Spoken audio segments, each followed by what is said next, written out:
guys, magluto tayo today ng tuwang isda in Bisaya style. Kamatis, sibuyas,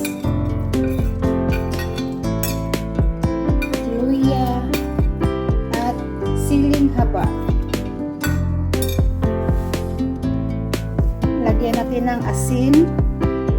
Siyempre, lagyan natin ng MSG pampalasa guys.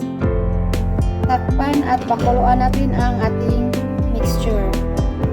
At isang malaking fish head ang lulutuin natin guys.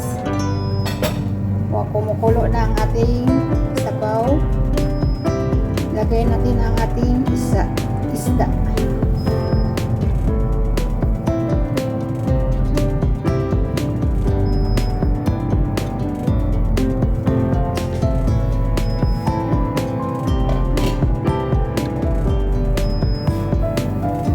Ayan na guys, malapit na maluto ang ating isda.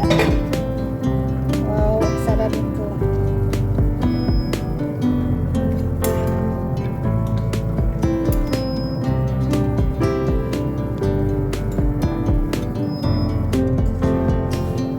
So, naubusan tayo ng dahon ng sibuyas guys. Lagyan natin ng ito.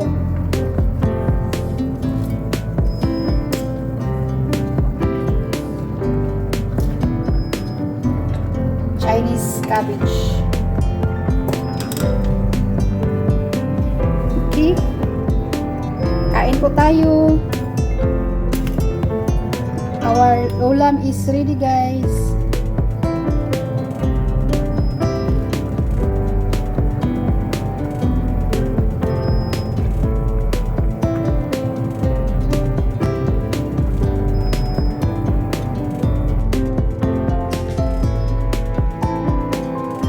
So tara guys, kain na po tayo.